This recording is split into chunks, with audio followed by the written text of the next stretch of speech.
Welcome to WagerTalk TV. I'm Kelly Stewart at Kelly in Vegas, joined by Yanni the Greek at Greek_Gambler and Ralph Michaels at Cal Sports LV.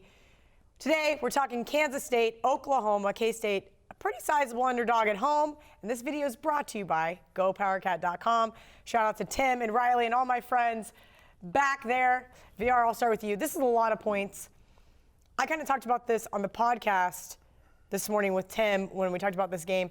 I'm super annoyed that this is not a nighttime game. I think that the TV stations have really gotten away from that. If this was a Manhattan nighttime game, I would be all over K-State plus the points. It's an 11 a.m. game. We need people to be able to tailgate longer, to be excited for this one. I agree. K-State fans have had this one circled as a loss, as they do every single year. And every once in a while, K-State surprises. This K-State defense looks good. Good, they do. But Jalen Hurts and that Oklahoma offense looks better. And here's the thing with Oklahoma. I can tell you this for certainty, that move from the 20.5 up to 23, that was sharp action. The only thing I can't tell you is whether it's a legit move, because this early in the week, they're getting out ahead of all those big teams.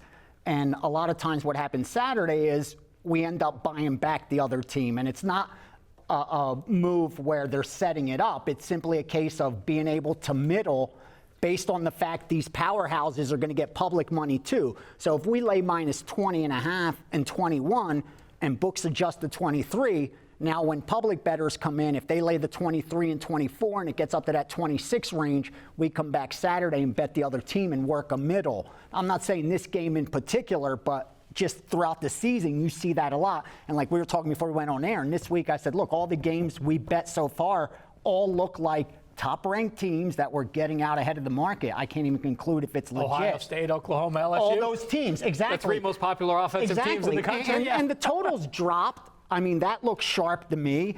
Here's the problem with taking K-State, as good as that defense has looked, is Oklahoma, they do have bigger games ahead. They got both Iowa State and Baylor, but they have a bye up next, I believe.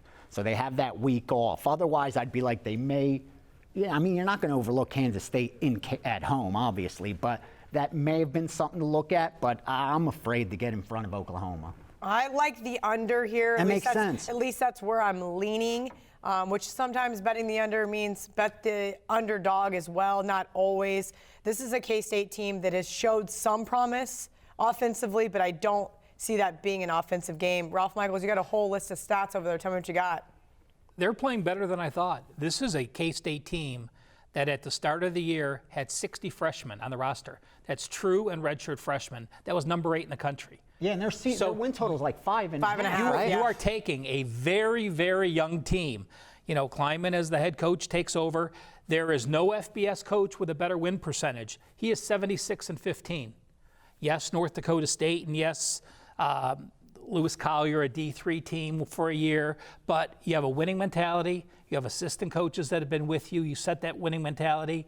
You're now taking a bunch of young kids and you're giving them a winning mentality. Yes, they got outgained against Mississippi State. Yes, they got outgained in their last win, but they're still a team that learns how to win. Well, how do you win? You play good defense. They're number 2 in the country in third down conversions, allowing 23.9%. They're number 5 in pass yards, allowing 152 yards per game. They're number 6 in first downs allowed, only behind Wisconsin in first downs per game. Then what else do? You have good special teams. You have Blake Lynch, 88% field goal kicking. You have Devin Anstill, number 13 in the country with a 46-yard punting gross average. And then you have Oklahoma, who isn't playing at a fast pace. They're explosive, but they're still only averaging 64 plays per game. So they're not going up and running a play every 10 seconds. They let the clock go and they change the plays. And let's throw in a little T&A. Oklahoma, 0-8. As a Big Ten away favorite, as a double-digit Big Ten away favorite, their last 8. They don't cover those games. Technically, they are the Big Ten, but they are the Big 12. Big 12. Well, let's just for Power Cat, we should call it the Big 12. Yeah, so, there is only 10 teams, though, so that's all in fairness. So, I wish I was that smart to come back with you and say, well, there's 10 teams, so I call them that. Yeah, Oklahoma is 0-8 against the spread. Their last 8 games is a double-digit conference favorite. Are you going to get to the window on K-State? No. VR, at what number do you think the wise guys would come back and on K-State if that really was a real move? Above 24.5. Okay. There'll be some guys that buy into that because you got the ones that got in at 20.5. Otherwise, they'll wait till over that 25, 26 mark. The Oklahoma line's not coming down. The public's not. No, it's just going to keep moving on. Yeah. Okay, so wait till game time if you want to back the Wildcats. WagerTalk TV users get $25 in wager bucks added to their account after their first purchase at either WagerTalk.com or SportsMemo.com.